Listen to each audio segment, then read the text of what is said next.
The biggest lie in the gun industry is not that .45 ACP is better. It is not that 9mm is better. The biggest lie is that modern ammunition made them the same. That one claim has sold more holsters, more magazines, and more training courses than any other argument in the last 20 years. And it is not true. These rounds are not the same. They never were. And the differences show up exactly when it matters most, when the hollow point does not open, when the barrel is too short, when your hands are not what they were at 35. Not which caliber is king, which one is right for you, right now, with the gun you actually carry. The clothing barrier problem. Every terminal ballistics video you have ever watched was filmed under optimal conditions. Bare gelatin, maybe a single layer of cotton, clean mushroom, 14 inches of penetration. Narrator tells you both calibers perform within FBI standards. Everybody goes home satisfied. Now ask yourself what a person is actually wearing when a defensive encounter happens. In a Midwestern winter, a man is wearing a thermal base layer, a flannel shirt, a canvas work jacket, and possibly a vest over that. 4 to 5 layers of fabric between your bullet and its target. Lucky Gunner Labs ran this exact test across more than 100 defensive loads. The Spear Gold Dot 115 grain 9mm, one of the most respected carry rounds in America, failed to expand through a heavy clothing barrier. The hollow cavity is clogged with denim fibers. The bullet punched through without opening. You have just fired a $50 full metal jacket. When a 9mm hollow point fails to expand, you are pushing a .355-inch projectile through tissue. When a .45 ACP hollow point fails the same way, you are still pushing a .452-inch projectile through tissue. That is nearly 30% wider before expansion even enters the picture. The .45 ACP does not need to perform perfectly to outperform a failed 9mm. The 9mm needs to perform perfectly just to keep up. This is not marketing, it is diameter. And diameter is physics. How often do hollow points actually fail? More than the industry wants you to know. G9 Defense published their own testing data admitting that traditional hollow points fail to expand approximately 1/3 of the time in barrier gel tests, 1 in 3. And those are controlled lab conditions. On a cold night through a lined canvas work coat, the odds do not get better. The 9mm side has a legitimate counter. Federal HST 147 grain and Hornady Critical Duty 135 grain plus P were specifically engineered to resist clothing-induced expansion failure. The Critical Duty uses a polymer plug in the hollow cavity that prevents fabric from filling the opening. If you are carrying either of those loads, the expansion failure argument weakens considerably. It does not disappear, it weakens. And with .45 ACP, the penalty for failure is always smaller. Barrel length and the micro-compact problem. A 9mm hollow point needs velocity to expand. That velocity comes from propellant burning inside the barrel. The longer the barrel, the more velocity reaches the muzzle. The FBI protocols that everyone cites were run on full-size test barrels. The problem is that the most popular carry guns in 2026 are not full-size. SIG P365, Springfield Hellcat, Ruger Max 9, barrel lengths of 3.1 inches, sometimes shorter. Minuteman Ammunition ran this test in late 2025 with a 147 grain 9mm load. From a full-size barrel, expansion was outstanding, over 2 times the original bullet diameter. From a subcompact barrel, expansion dropped dramatically and penetration went well past acceptable limits. Same bullet, same load, different barrel, different result entirely. The .45 ACP uses faster burning powder and a larger bore diameter. Gas expands quickly and efficiently even in shorter barrels. A .45 ACP from a 3-inch barrel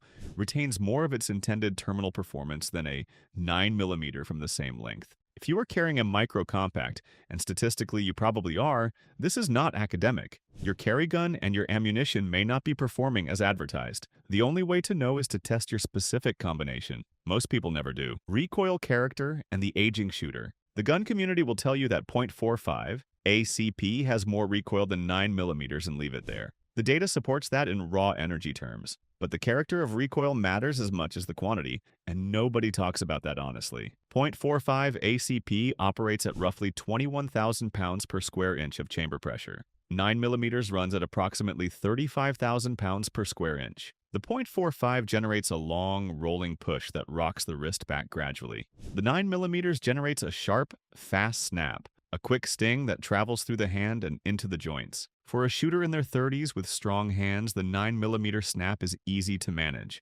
Follow-up shots are fast, faster sight recovery, more rounds on target in less time. That speed compounds with every follow-up shot. It is a genuine performance advantage. For a shooter in their 50s or 60s with any degree of arthritis or carpal tunnel, that sharp snap can produce flinching. A flinch happens before the trigger breaks. You will not see it in a dry fire. You will see it on paper at 15 yards, and you definitely will not notice it until it is too late in a fight. Shoot 50 rounds of full-power 9mm plus P through a compact frame. Then shoot 50 rounds of .45 ACP through an all-steel full-size gun. Ask your wrist which session they would rather repeat next Saturday. That is not a weakness. That is biomechanics. Joints wear out. Tendons get inflamed. The gun you shoot well at 65 is not always the gun you shot well at 35. The common suggestion is to run standard pressure 9mm instead of plus P. Standard pressure in a full-size frame is mild and manageable. But now you have given up the velocity that makes 9mm expansion reliable.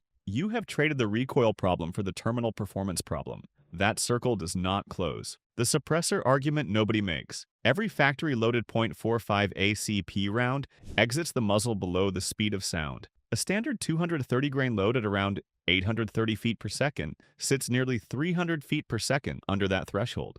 Thread a suppressor onto any .45 ACP pistol, and you do not need to change a single thing about your ammunition. The rounds you trained with, the ones you carry, work exactly the same. The 9mm is a different story. Standard 115 grain loads run between 1,150 and 1,200 feet per second. Supersonic. Add a suppressor and you have quieted the gun but not the round. The crack is still there. To fix that, you need to step down to a 147 grain subsonic load. But that load behaves differently than the ammunition you trained with. Velocity profile changes. Expansion characteristics change. Point of impact shifts past 10 yards. You are running a different system than the one your muscle memory was built around. For a home defense suppressor setup in 2026, the .45 ACP removes an entire layer of complication. Same ammo, same performance, same point of impact, just quieter. The cost argument and where it actually lives. Bulk 9mm F. MJ from Federal American Eagle Blazer Brass and MagTech runs approximately 18 to 22 cents per round. Bulk .45 ACP from the same manufacturers runs 32 to 45 cents per round. At 200 rounds per month, you are spending $40 to $50 more per range session to shoot .45. Over a year, that is $500 to $600 extra. That is the difference between a shooter who gets to the range twice a month and one who goes once. The shooter who puts 500 rounds of 9mm downrange every month will outperform the shooter who puts 100 rounds of .45 through once a month and calls it good. That is not a caliber argument. That is a budget argument. Trigger time wins gunfights. On defensive ammunition, the gap nearly disappears. Federal HST and 9mm runs 55 cents to $1 per round. Federal HST and .45 ACP runs 60 cents to $1.10. Since you carry one magazine and replace it annually, the cost difference on ammunition that actually matters in a fight is almost nothing. Where it hurts you is practice ammo, and practice is where the skill lives. If you reload, the math changes. Components for 9mm run about $23.50 per 100 rounds. Components for .45 ACP run about $29.20. That is a 24% difference compared to the 67% gap in factory prices. Reloading nearly eliminates the cost penalty entirely. One more thing.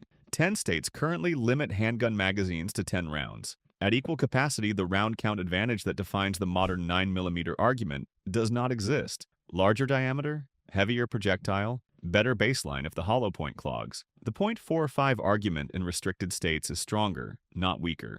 Long-term mechanical wear. 9mm operates at approximately 35,000 pounds per square inch. 45 ACP operates at approximately 21,000 pounds per square inch. That is a 40% reduction in chamber pressure. Less stress on the barrel, the slide, the locking surfaces, and the frame with every round fired. A .45 ACP 1911, maintained properly, can go 50,000 rounds and still lock up tight. The same round count through a compact polymer 9mm will show noticeable wear on the barrel hood, the locking block, and the recoil spring assembly. You will be replacing parts. If you bought your 1911 in 1985, it probably still runs. If you buy a compact 9mm today, ask yourself honestly whether it will be running in 2065 with the same parts. Lower pressure cartridges are gentler on firearms. That is not an opinion. That is metallurgy. These two cartridges are not the same. The .45 ACP starts bigger, stays bigger when expansion fails,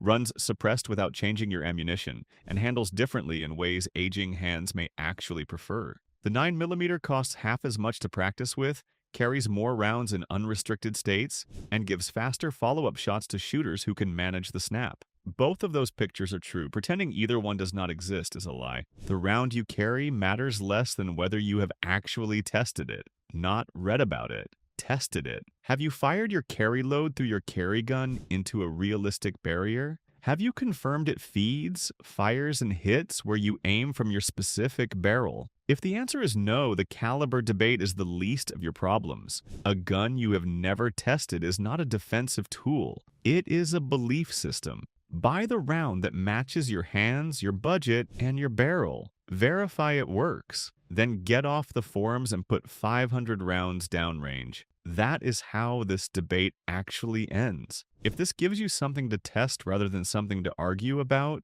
there is more on this channel every week.